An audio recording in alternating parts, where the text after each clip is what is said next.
Is going to be replacing the final drive on my 2005 BMW R1200RT. There's the final drive. I put a ratchet strap from the center stand to the front tire so that you can really torque on the bike and not have to worry about it falling off. While we're here, I'll show you this. I drilled a hole in here so that I can change the transmission fluid out without taking the fairing off, and then this plug just goes right back over it. This bike has about 103,000 miles on it.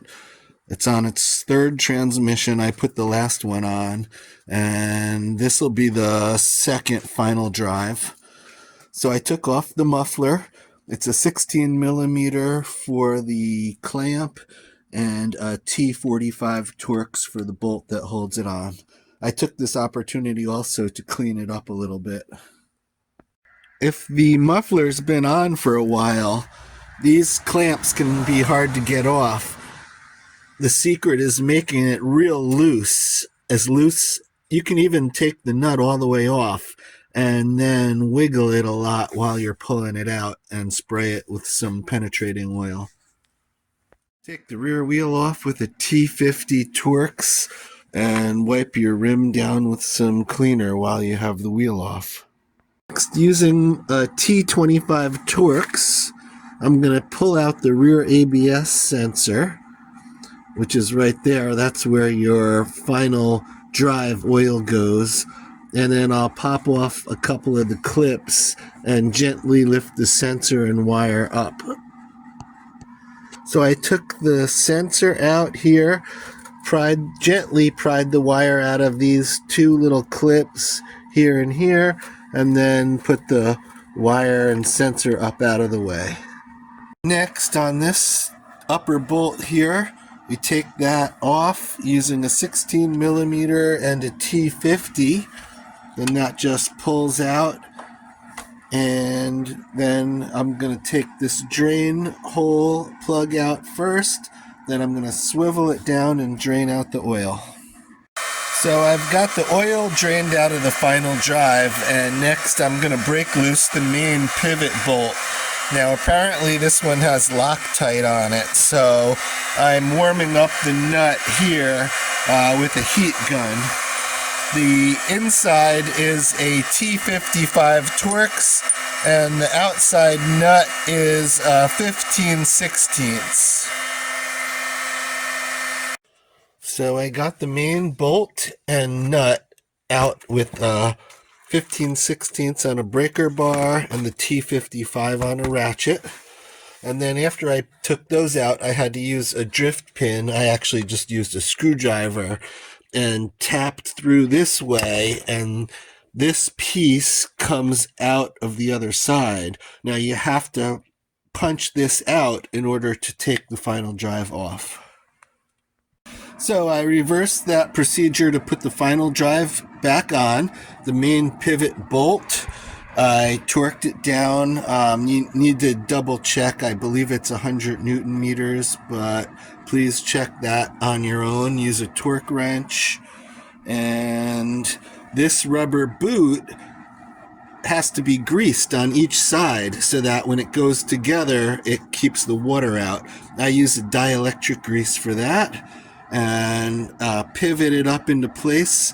Don't forget to grease your splines under here. Slide the splines on. You can just use a little screwdriver to wiggle it around until it slides up. And then put your bolt through here on the top and torque this one down to the correct specs. Now the replacement final drive is on the bike. At this point, I put the brake caliper into place, tightened it up with these two. And next step, before I can put the ABS sensor back in, is to fill the final drive with oil. So now I put the gear lube into the final drive. I found it's really helpful to use a little paint mixing bottle, which you can put right up to 180 mLs on there. I go a little bit over that because some stays stuck in the bottom of the bottle. And this is going to allow you to just squirt it right in where you need it to go. After I put the gear lube in, I route the ABS sensor wire into place. First, put it in the two clips. There's one clip. There's two clips. And then rotate the disc. And then I push the sensor into place. I put a little silicone lubricant on the O-ring and then very gently tap it in because it has to be fully into place and the O-ring gets squished in when you do it right. And then you tighten this little Torx head down. It's a very small bolt. Don't over tighten it. The biggest thing is just to make sure the sensor is fully into place by gently tapping on it. So after replacing the ABS sensor, I put the brake caliper into place. Then I put the wheel back on. And now I'm noticing a possible problem. It seems like the brake rotor is rubbing. So I have to check and see if the rotor is warped or if there's some kind of another problem. That brake rotor did seem warped, so I took it off and I'm going to replace it with the rotor that was on my final drive. Okay, so I put the wheel back on, pumped up the brakes so they weren't loose, and now it spins freely, no rubbing. I took the bike for a ride, and wow, what a difference.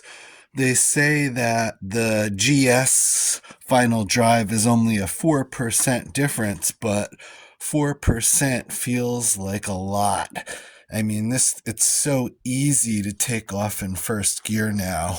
It feels like a different bike, and I'm just a little bit concerned that the highway gearing is going to be revving a little too high, but for now, I'm really happy with it.